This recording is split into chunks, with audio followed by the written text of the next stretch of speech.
Ahora es el turno de darle la bienvenida a Yomar Bejarano. Ella es psicóloga experta y vamos a conversar con ella acerca de lo que se festeja hoy, el Día Mundial de la Infancia.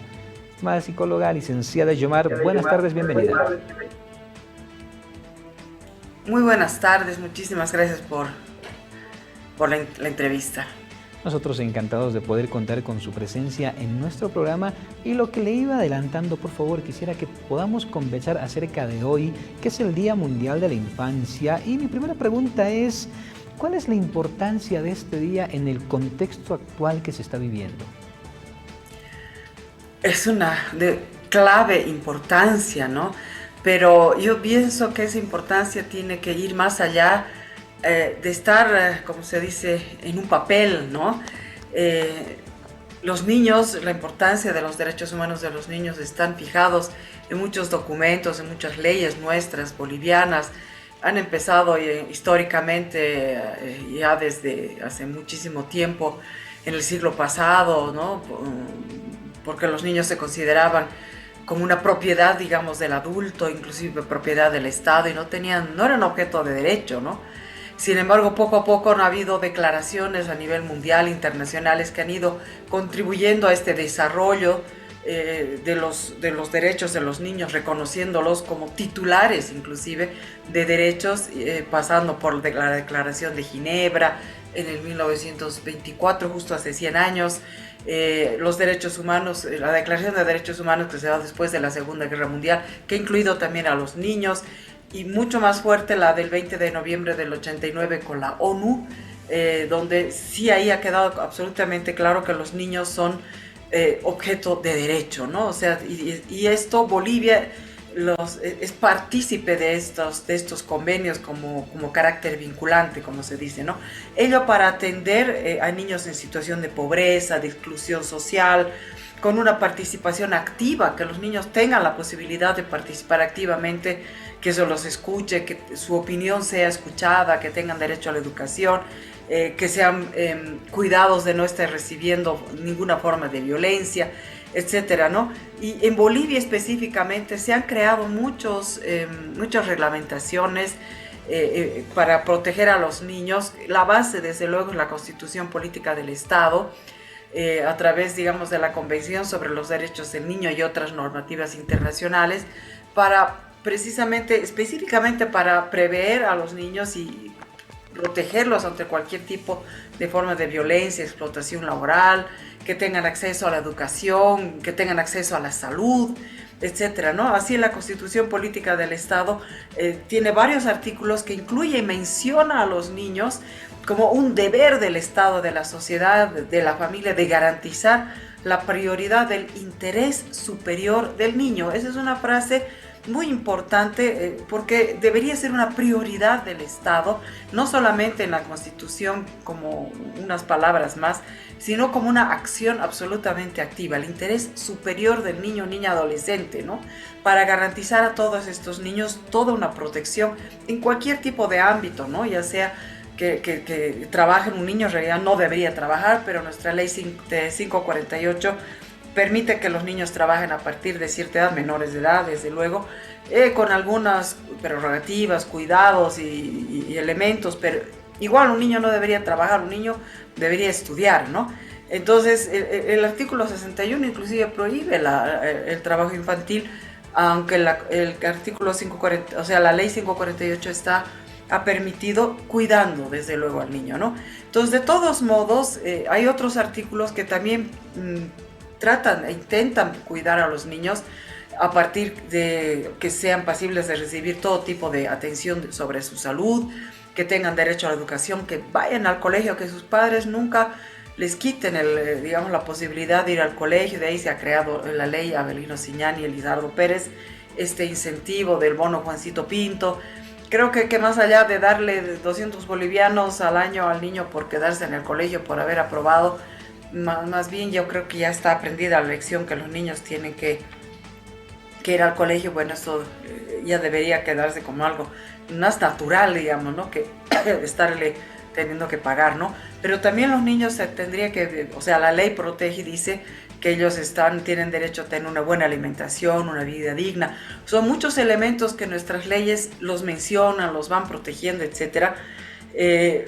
Precisamente con ese eslogan que se plantea, el interés superior del niño, ¿no? Y eso es un elemento, con otros elementos adicionales, como es que un niño no pueda ser discriminado por ninguna forma, que un niño tenga participación activa en la sociedad, o sea, que se escuche también lo que el niño dice, que los niños se les reconozca que tienen necesidad de afecto, de cariño, necesidades emocionales, una garantía de un desarrollo, digamos, pleno, no solamente colegios, sino actividades adicionales, derecho a poder, al esparcimiento, a las vacaciones, a la cultura, etcétera. Todas esas cuestiones que incluyen desde luego todo lo que es salud, lo que es educación, identidad, protección contra cualquier forma de violencia. Es decir, si nos basamos únicamente en las leyes, sí podemos ver que los niños están mencionados y están como que está la protección planteada, están los derechos de los niños planteados. Otra cosa es la realidad, que vemos que hay tanto niño en la calle trabajando, no asistiendo al colegio, inclusive un niño que se le da únicamente comida chatarra y es obeso. Eso es una falta de cuidado a los niños, ¿no? Y bueno, como instituciones, el Estado en Bolivia precisamente ha creado las Defensorías de la Niñez y Adolescencia, el Servicio Legal Integral Municipal, etcétera, los CDGs, una serie de instituciones que de alguna u otra forma, ya sea para recepcionar una denuncia de violencia contra un niño, bueno, también contra la mujer o contra cualquier forma de violencia, pero específicamente para los niños, o mucho más fuerte para los niños, están las defensorías, y donde el rol de la defensoría no solamente es recepcionar cualquier vulneración que se haya podido cometer en contra de un niño acorde a nuestras leyes, sino también que las defensorías tienen como rol el prevenir cualquier forma de violencia, el hacer conocer a la sociedad cuáles son los derechos fundamentales de los niños, precisamente para que nosotros como ciudadanos, como familia, como amigos, como todos aprendamos y nos convenzamos de la necesidad que tienen los niños de ser protegidos, que sus derechos sean realmente cuidados y sean respetados, y que los niños tengan una voz en esta sociedad. Hay muchas instituciones, ¿no?, que plantean, bueno, no instituciones, sino a través de mucha legislación, que se plantean diferentes tipos de derecho, que si el derecho a la vida, a la prioridad, o sea, los niños tienen prioridad por su edad, por su situación tal vez de mayor vulnerabilidad, a tener una identidad, o sea, un niño tiene que estar con nombre, apellido, nacionalidad, etcétera, saber a qué familia pertenece, quién es, etcétera, ¿no? A vivir en familia. Por eso es que Bolivia sí excepcionalmente tiene hogares para los niños que han perdido el cuidado parental, pero precisamente ahora se está creando una ley impulsada por Aldeas Infantiles SOS, por UNICEF y otras instituciones, que ya está preaprobada por el Senado para garantizar, bueno, no se puede garantizar, pero intentar garantizar de alguna forma que un niño no pierda el cuidado parental, ¿no? Que no pierda el cuidado parental, y si lo ha perdido, pues tratar de restituirlo lo más pronto posible a su familia extendida, inclusive a padrinos, a través de programas que cuidan este proceso, para que un niño no sea institucionalizado, ¿no?, sino que crezca siempre bajo el calor de un hogar, ¿no? Entonces, eso es el derecho de vivir en familia.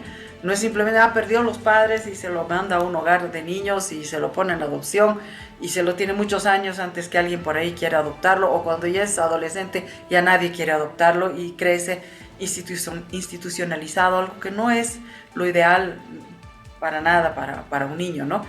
Después tienen derecho a la igualdad, ¿no? Todos tenemos que ser tratados iguales, no importa nuestra raza, nuestra religión, etc.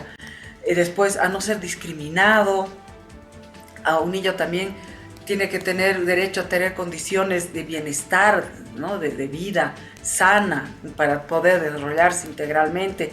Derecho a la educación, derecho a no ser discriminado. Es decir, hay muchos derechos que nosotros debemos ser absolutamente conscientes como ciudadanos, de estos derechos, tengamos o no tengamos niños, tenemos siempre algún niño cerca o alguien que sí tiene niños y deberíamos poder hablar al respecto y poder, digamos, siempre hacer recuerdo a la sociedad de estos derechos que tienen los niños. Muy importante el cómo se va analizando desde los estratos del Estado, ¿no? Cómo las leyes, en teoría, protegen a la niñez que nosotros tenemos y cómo debería de ser en realidad, en la praxis, cómo nosotros vamos defendiendo este recurso que es valioso prácticamente y, nunca mejor dicho, el futuro de la humanidad. Es lo que nosotros estamos criando, es lo que estamos cuidando, es lo que estamos protegiendo y debemos velar por estos niños, primero en educación, en salud, desde el ámbito psicológico. Y ahí es donde yo quiero apuntar y hacerle la siguiente pregunta. ¿Qué papel juega la salud mental en el desarrollo de los niños? Pues el Colegio de Psicólogos, Departamental de Psicólogos de La Paz, tiene un slogan muy, muy bueno, ¿no? Y habla de esto de que no hay salud física sin salud mental. Y eso pienso que lo tenemos que asimilar, entender y ejercer tal como lo estoy planteando, porque tenemos nosotros una tendencia a priorizar la salud física, ¿no? O sea, el Estado, que las vacunas, que los controles de desarrollo, entonces las cartillas que tienen las mamás cuando reciben a sus niños, hay que registrar el peso, talla, perímetro craneal, qué sé yo, todo durante un tiempo, todo ese tipo de cuestiones físicas, pero no hay para poder prevenir tal vez alguna cuestión física, pero no hay una situación o parámetros o criterios que nos ayuden a pensar que la salud mental tendría que tener el mismo, sino un mayor cuidado, ¿no? Por ejemplo, si un niño ha nacido con un Apgar bajo,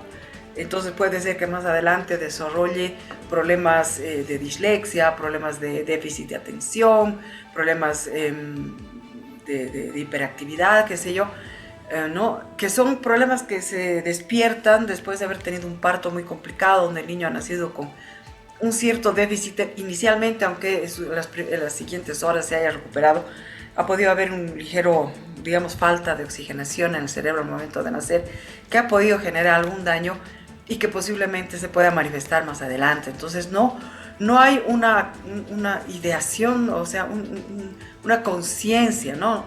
Las mamás llevamos a los niños muy fácilmente a controles del oculista, a controles del dentista, desde luego los pediátricos, pero también se debería llevar a los niños a controles psicológicos, y no porque los niños están locos, los niños no están locos, pero puede ser que tenemos que ver alguna cuestión para poder aplicar cuando son bebés, por ahí estimulación temprana, porque se está retrasando en el desarrollo de alguna forma de los 5 formas de desarrollo, digamos, básicos a los cuales se atiende cuando uno es niño: la motricidad fina, la motricidad gruesa, la relación con las personas, la manipulación de objetos. Es decir, hay ciertos parámetros que nos dan una pauta que el niño pueda estar un tanto, digamos, un poco atrás cronológicamente en este momento, y poder estar presentando cierta dificultad de desarrollo.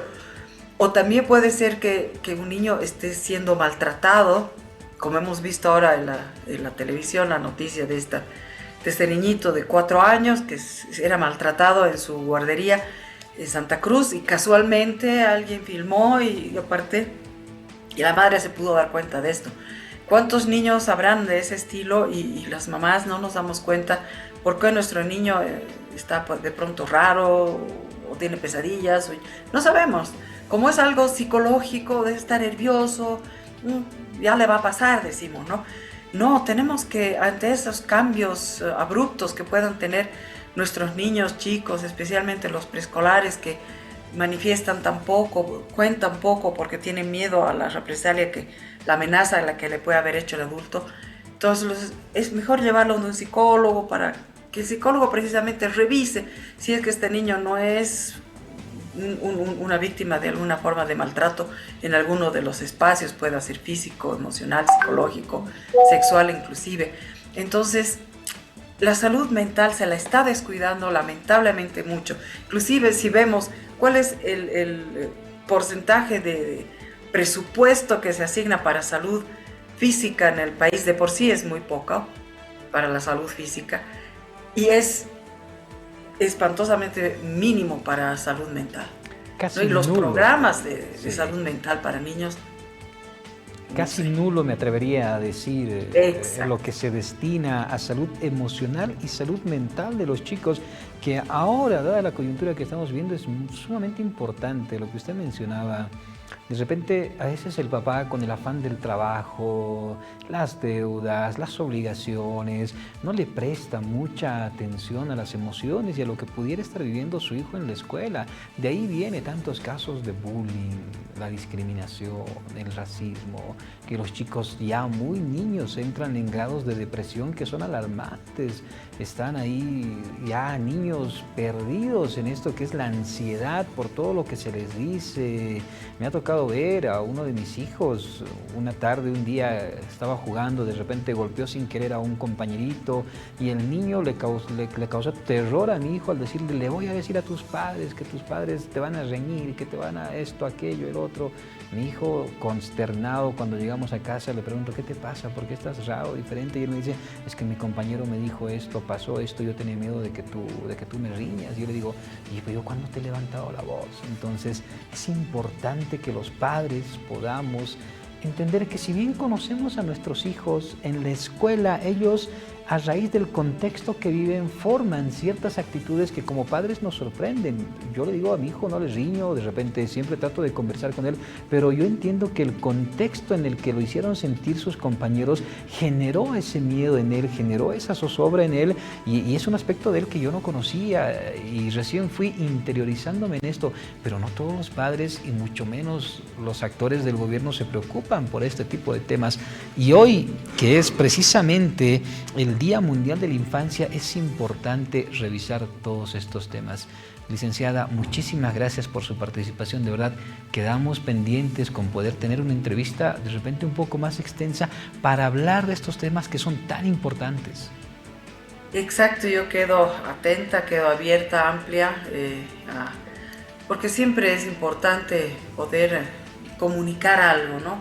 Algo que es de relevancia, como es la niñez, porque es el futuro del mundo. Gracias. Muchísimas gracias, doctora. Estuvimos con la psicóloga Giomar Bejarano hablando de este tema de la niñez que es sumamente importante.